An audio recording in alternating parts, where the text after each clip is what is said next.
به دست اداره پایگاه خبری بامداد ثبت ویدیویی مراسم آشتی شدن با هم دیگر دست دادن نمایندگان جمعیت‌های زادگان چچنستان و زادگان نویه ونج ولایت مختار کوهستان بدخشان تاجیکستان رسید.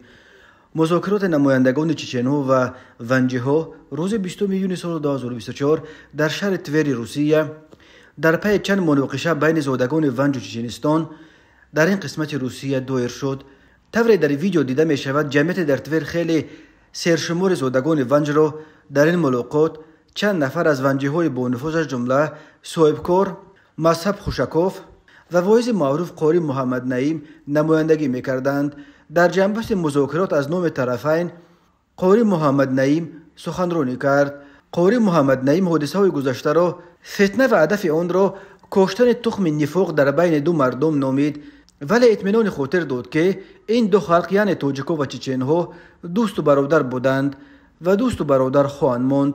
روحانی تاجیک سپس به نمایندگان هر دو طرف پیشنهاد کرد که یک مشت شده میان و گردن شیطان را شکنیم و به یکدیگر دست داده آشتی کنیم. هر دو طرف این دعوت را پذیرفته از جا بلند شدند و به همدیگر دست داده برای همه آنچه که گذشت عذر پرسیدند. منابع آگاه از نتیجه های مذاکرات در تویر به بامداد خبر دادند که چچن‌ها برای لطکوب نورس بیگناه ونجی که همگی 17 سال داشت عذر پرسیدند.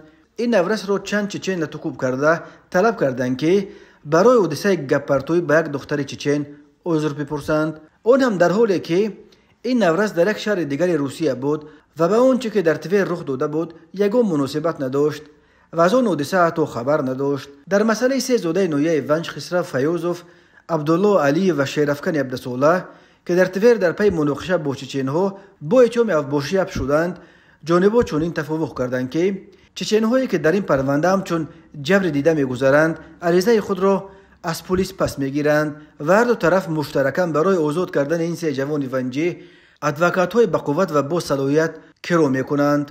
یادآور می‌شویم مناقشه‌ها بین ونجی‌ها و چچن‌ها در تویر چند روز پیش از آن آغاز یافت که خسرو فیوزوف سال 1996 زاده دهه متخرف از کوهستان ونج بالا در فروشگاه روبین با یک دختر چچن گپرتافته است. دختر از این ناراحت شده خسرو را به تلفنش ثبت کرده است و به هموطنانش فرستاده است. سه مرد چچن خسرو فیوزوف را برای بحث این مسئله به همان فروشگاه روبین دعوت کرده، ولی بحث آنها به زن و زنی پیچید و خسرو که بچه مشقی و خیلی نوترس بود چچن‌ها را لطکوب کرده است. چچن‌ها به پلیس عریضه نوشتند و پلیس شبانه خسرو فیوزوف و دو همدیه‌اش عبدالله علی و شیرافکن نابالغ را از جای خوابشان دستگیر می‌کنند و ضد آنها بر اساس قسم 2 ماده 213 کودکس جنایتی روسیه با اتهام افباشی گروهی با استفاده از سلاح پرونده جنایتی گشودند. به آنها بر اساس این بند قانون همچون جزا و جریمه به مبلغ از 5 میلیون تا 1 میلیون روبل یا تا 5 سال کارهای مجبوری و یا تا 7 سال زندان تهدید می‌کند. حالا نمایندگان جمعیت‌های ونج‌ها تلاش دارند که تا آنها را از حبس خلاص کنند. آنها میگویند اصل ماجرا از یک گپرتویی به دختر سر زد که برای آن سوزاندن حیات سه جوان کاملا بی‌انصافی است.